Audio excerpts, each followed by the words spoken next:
Donc sur le pont, nous avons un Porsche Macan sur lequel Valentin a exécuté la révision.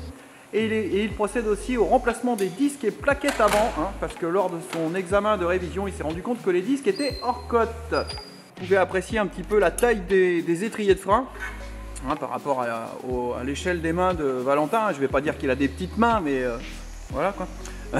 Non, mais enfin bref, donc oui, là, ça lui a pas plu ce que je lui ai dit, mais c'est pas grave, ça on va le garder. Donc oui, donc revenons à nos moutons, je disais donc oui, là comme vous pouvez voir un petit peu la taille des étriers de frein, donc étriers tout en aluminium à 6 pistons, hein, donc on est sur des freins quand même assez conséquents. Pour vous démontrer un peu plus la taille des freins, là, donc là nous avons le disque neuf ainsi que les plaquettes. Alors vous voyez, je vais prendre une plaquette dans mes mains, donc là vous pouvez vous rendre compte un petit peu de la taille de la plaquette, hein, par rapport à ma main, hein. C'est pareil, hein, j'ai pas des mains d'enfant non plus, hein. Mais bon, là, ça va vous permettre de vous rendre compte un petit peu de la taille des freins qu'il peut y avoir sur ce genre de véhicule. Donc Valentin est toujours en intervention là sur le Macan au remplacement des freins. Donc là, il va procéder au remplacement des disques et plaquettes arrière. Donc là, il y a une procédure un petit peu plus particulière, hein, qui va vous expliquer. Bon, Valentin, est-ce que tu es prêt? Soyons sérieux. Tu es prêt? Tu es prêt à parler à ton auditoire? Oui. Attends, je te mets... Coupé. Non. Alors. Arrête de bouger comme ça, là. Allez, sois sérieux.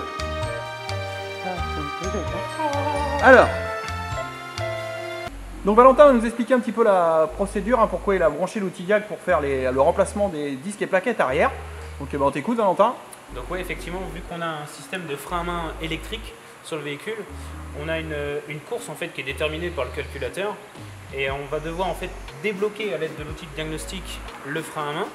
Et ensuite, quand on va faire le remplacement de nos disques et plaquettes, on va faire la reposition du frein à main. Et en fait, il va déterminer comme ça la largeur de nos nouvelles plaquettes. Et lui, il va refaire sa course de frein à main pour effectivement, quand on le débloque, qu'il soit bien débloqué et qu'on n'ait pas de force sur les roues lorsqu'on tourne. Et quand il est réactivé, il va bien bloquer les roues pour avoir un frein à main qui fonctionne correctement. Ok, donc ouais, effectivement, c'est pour rattraper la course de frein à main et de toute façon, pour déposer les plaquettes, il faut obligatoirement détendre le système, sinon on ne peut pas retirer les plaquettes. Donc là, comme vous pouvez l'entendre, hein, il a activé le système, en fait, hein, c'est la partie électrique qui se situe là de l'étrier, et là on l'entend, en fait, elle est en train de refaire sa remise à zéro, donc elle repousse complètement le piston, qui va nous permettre de pouvoir enlever l'étrier et les plaquettes. Et après, une fois qu'il aura repositionné l'ensemble, en fait, eh bien, il fera la procédure inverse pour repositionner son piston et refaire sa course de frein. Voilà pour cette explication sur ce système électrique de frein à main de Macan.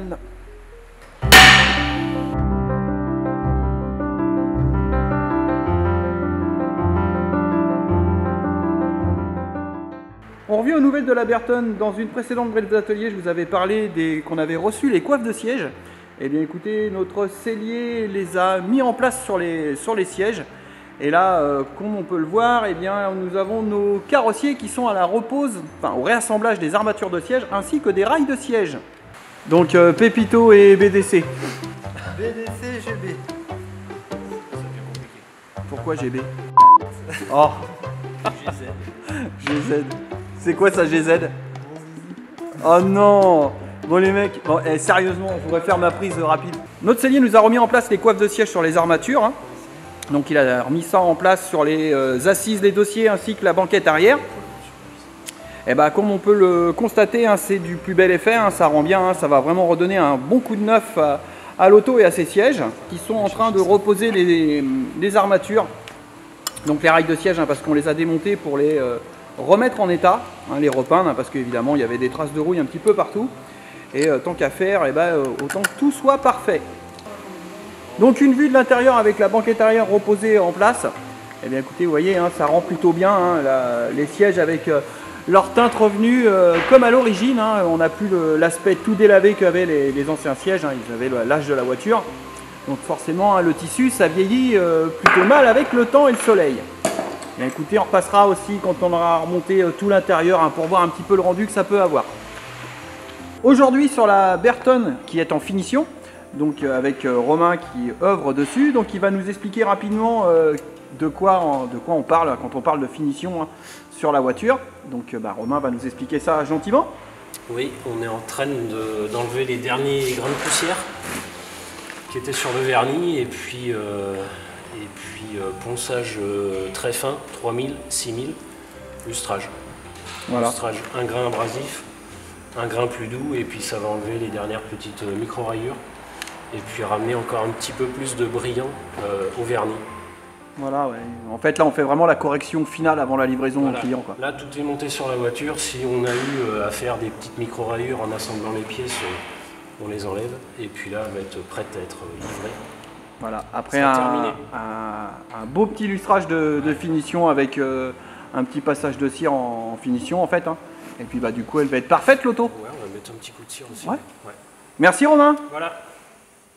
Donc je refais un passage vite fait pour vous faire admirer un petit peu le travail qu'ont exécuté les deux carrossiers là, comme vous le constatez tous les deux, ils sont en train de finir d'essuyer la voiture, ils ont passé une couche de cire céramique hybride dessus. Et bah écoutez, je sais pas si ça va rendre à la caméra, mais moi en tout cas en réalité il y a plutôt un très très beau brillant avec des très très beaux reflets. Donc de toute façon, comme je vous ai dit, on fera une revue complète de cette voiture, hein, parce que là elle est quasiment terminée, il reste plus que des bricoles là. Quand on est sur la fin l'astiqué comme ça, c'est qu'on est plus proche du début que de la fin. Nous sommes en présence d'une très belle Porsche 997 dans un coloris jaune, hein, qu'on n'a pas vraiment l'habitude de voir, hein, sur les Porsche. Moi j'aime beaucoup parce que ça change. Avec de très belles jantes en livrée noire satinée. Alors ce véhicule là il est sur le pont aujourd'hui tout simplement parce qu'on a une dépose de boîte de vitesse à faire. Car nous avons un problème interne à la boîte, hein, malheureusement elle est bloquée en 4ème, donc c'est un capteur de boîte interne qui est bloqué. Donc alors les solutions, on n'en a pas 36 000, hein, on serait chez Porsche, il faudrait mettre une boîte échange standard. Eh bien écoutez, là on va voir avec notre confrère de chez Dr BVA si en l'ouvrant il peut nous remplacer uniquement ce capteur, hein, ce qui permettrait de sauver cette boîte de vitesse qui a uniquement 59 000 km. Donc c'est Valentin qui s'occupe de la dépose de cet ensemble moteur-boîte.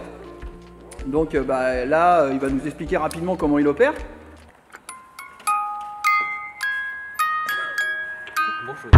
Alors Valentin a bugué. Donc je te pose. Vas-y, repose, là j'attaque. Ok, je recommence. Donc, nous avons Valentin qui est sur l'arrière du véhicule et qui va procéder à la dépose moteur-boîte. Écoutez, il va nous expliquer rapidement comment il opère pour procéder à cette dépose. Alors lors d'une dépose mécanique, parce que là on va déposer tout l'ensemble moteur-boîte de vitesse, d'abord je commence à déconnecter tout ce qu'il y a dans la baie moteur, donc tout ce qui est climatisation. Forcément on l'a vidé avant avec la machine. Puis ensuite tous les raccords de liquide de refroidissement, tout ce qui est électricité, donc ça va être principalement les sondes lambda, 2-3 capteurs et les connecteurs entre le moteur et le châssis. Et puis ensuite on va lever le véhicule, vidanger le reste en fluide, donc surtout la boîte de vitesse. On va voir si on vidange le moteur et puis après ça va être déposer le moteur sur une table élévatrice et puis on va pouvoir déposer toute la mécanique. Voilà. Ouais, donc vous voyez, hein, c'est une opération qui n'est pas très compliquée, hein, qui prend un petit peu de temps, quoi qu'il en soit. Enfin, quoique, sur les Porsche, c'est quand même assez bien foutu et c'est quand même assez simple à déposer, hein. C'est quand même conceptuellement bien fait. Là, on arrive à l'étape là importante où Valentin est en train de désassembler le moteur-boîte de la voiture. Donc en fait, comme on le voit à l'image, il est en train de déposer de descendre le moteur-boîte ou de monter la voiture, peu importe. Eh bien écoutez, on va vivre ça ensemble. Là, il est sur le moment, voilà, ça se sépare en deux. Et comme on voit, il fait bien attention à tout ce qu'il fait parce que à ce moment-là, c'est assez critique. Si on lève le pont sans faire attention et qu'il y aurait quelquefois un câble qui pourrait être resté accroché, et ben là, la sanction elle est immédiate, hein, on l'arrache. Donc voilà, c'est pour ça qu'il prend son temps et qui, comme vous le voyez, il fait le tour de tout, il regarde si tout va bien et il lève. Et là, normalement, eh bien écoutez, on va voir la séparation en direct.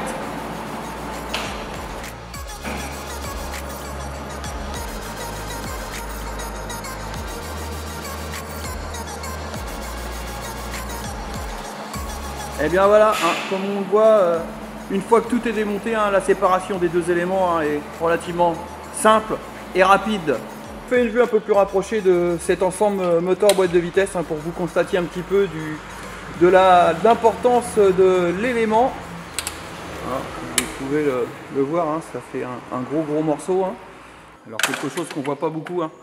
quand c'est en interne, hein, c'est le Porsche qui est sérigraphié sur les collecteurs d'admission. Alors la particularité sur celle-ci, c'est qu'elle a un kit X51 et qu'en fait la partie du milieu, là où il y a le plénum, elle est en aluminium et non pas en plastique. C'est ce qui fait la différence entre la standard et la kit X51. Valentin procède au désassemblage hein, donc de la boîte de vitesse par rapport au moteur, hein, ce qui va nous permettre de pouvoir, comme je vous le disais, de la déposer chez Dr BVA hein, en espérant qu'il puisse nous la sauver. De toute façon, écoutez, dans la prochaine vraie d'atelier, on reviendra aux nouvelles hein, pour savoir ce qu'il en est de cette boîte de vitesse hein, et si on a pu la sauver. Eh bien écoutez, on va laisser Valentin effectuer cette dépose de boîte et puis on file plus loin. Donc là, nous avons une magnifique Citroën SM donc avec le moteur V6 Maserati. Donc, sur lequel Valentin est en train de faire une intervention pas des plus simples. Hein. Donc on a un tuyau de retour de LHM qui fuit, voilà, et qui fuit bien, hein, parce que sur ce type de voiture là c'est rempli de petits tuyaux hydrauliques de retour dans tous les sens. Et là, comme on le voit, hein, il est couché sur la voiture, hein, il essaye d'accéder tant bien que mal. Hein. Allez, je vous fais une vue d'un peu plus près là, sur ce compartiment moteur de SM Maserati. Et là, comme on le voit, hein, c'est ultra serré. Et là, Valentin, comme on dit, il déguste 5 minutes là, parce que pour aller chercher la durite dans le fin fond, alors l'enlever, hein, ça va tout seul, hein, mais la remettre, c'est un autre problème.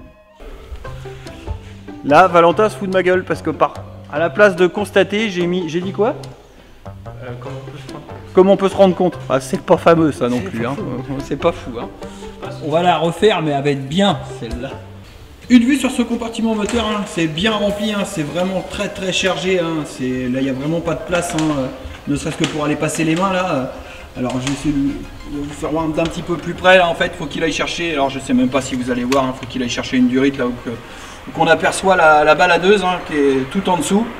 Et puis écoutez, pour aller chercher la durite, c'est pas simple. Hein. Et là-dessus, en fait, comme vous pouvez le voir, hein, tout est enchevêtré. Donc quand il faut commencer à enlever quelque chose, et en fait, il faut quasiment tout démonter, quoi. Donc les mécanos de l'époque, hein, c'est pour ça qu'ils les aimaient pas trop, parce que c'était... Enfin, c'est pas que c'est une mécanique qui est compliquée, mais c'est qu'il y a tellement de choses que ça en devient complexe, en fait. Donc voilà pour ce compartiment moteur de SM. On va laisser Valentin terminer ça tranquillement. Hein. Je ne vais pas le déranger plus parce que bon voilà, c'est pas que c'est compliqué, mais c'est galère, on va dire. C'est pas que c'est compliqué, mais c'est galère. C'est quand même pas une Citroën qui va te faire peur. Non. C'est une Maserati qui t'intimide, c'est ça. C'est ça. C'est ça. Ou c'est le côté SM. Je gère pas l'italien. Donc rapidement, je passe sur le moteur de la 21 Turbo hein, pour vous donner un peu des nouvelles, hein, pour ceux qui se poseraient la question de se dire on la voit plus, on l'a pas vu se remonter. C'est tout simplement, c'est qu'en fait, et la vidéo de chez GTO Turbo par la même occasion qui est toujours pas faite, tout simplement parce qu'en fait on a le carter d'échappement qui est en commande et il l'a toujours pas reçu. On a du reliquat, donc on ne connaît pas encore le délai. Écoutez, je vous tiendrai informé, hein, de toute façon cette vidéo chez GTO Turbo se fera. Hein, et puis en espérant qu'on l'ait rapidement pour qu'on puisse reposer ce joli moteur dans sa voiture. Dis-moi, faut pas que tu oublies, il faut commencer à te préparer parce que là on est à 414 abonnés. Oh, on a un peu le temps encore. Ouais. On va travailler là, on est dessus avec Romain. Là. Ouais, d'accord. Donc écoute, moi je suis curieux de voir. N'hésitez pas les gars, demandez s'il faut mettre un peu de technique et tout, on va faire ce qu'il faut. Hein, ça marche. Ah, allez, merci. Romain. Coucou. 414 abonnés. Non mais je vois pas de quoi tu parles. Ouais, donc ton collègue là-bas il s'inquiète pas. Hein. Lui il m'a dit qu'il était prêt. Oui. Donc hein. Les gars, 414. Non mais on est... D'accord. Qu'est-ce que t'en penses toi là-bas là? On va rigoler. Eh bien les amis, cette vraie d'atelier s'achève. Donc déjà dans un premier temps, donc, je pense que vous avez dû le remarquer, j'ai eu des problèmes de son. Hein. Donc je sais pas ce qui s'est passé, à un moment je sais pas, mon micro il a merdé, donc j'ai des prises qui étaient avec un son un peu différent. Et le problème c'est que je pouvais pas refaire ce que j'avais déjà fait, donc bon, j'ai essayé d'arranger un peu les choses. Mais bon, j'ai pas trouvé ça génial, donc je m'en excuse encore. Hein. Voilà, bon, c'est des choses qui arrivent, hein, la technique des fois, c'est pas forcément toujours nickel. Eh bien écoutez, en tout cas, je vous remercie d'avoir regardé encore cette brève d'atelier. Hein, et puis je suis aussi content hein, de voir qu'il y a de plus en plus de commentaires, les gens s'intéressent à ce que je fais, à ce qu'on fait. Et puis écoutez, on va continuer à enrichir la chaîne et essayer de vous satisfaire par rapport à différents points techniques qu'on pourra illustrer. Donc, et comme je disais aussi, je vais aborder le sujet technique de de la R5 Turbo 2. Donc bon, on a commencé à élucider un petit peu le problème, hein. On a fait un deuxième contrôle. En fait, on a été contrôlé avec une sonde lambda large bande directement en roulage à la sortie d'échappement, et donc ça a bien confirmé ce que je pensais. Donc le véhicule est trop pauvre. Et bien écoutez, de toute façon, on va faire une vidéo comme je vous ai dit. Je vais peut-être faire une vidéo, d'ailleurs la vidéo de vendredi sera peut-être basée sur l'allumage avec le fameux banc d'allumeur. Voilà. Et bien écoutez, en tout cas, merci d'avoir regardé cette vidéo, hein. Comme d'habitude, un petit pouce bleu, ça fera plaisir, hein. Et surtout, n'hésitez pas, abonnez-vous, partagez, likez. Je vous dis à bientôt. Tu vois les traces blanches là? C'est Tony Glandil. Tu vois ça? C'est ma bite. Les impuretés se déposent là, entre le poil et les couilles. Je fais... Ça va être dur.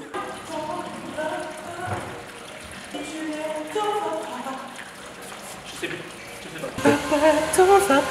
Tu es prêt Appelle-moi Romain.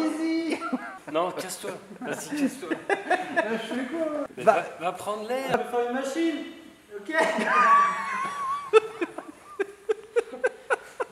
Encore une machine? Il faut que des machines. Est-ce que ça va machine, chérie? Oui, oui mon grand. À l'autre maintenant qui arrive. C'est gros, Gigi. Oh, c'est pas possible. Ils sont bizarres chez GR Motor. Bon bref.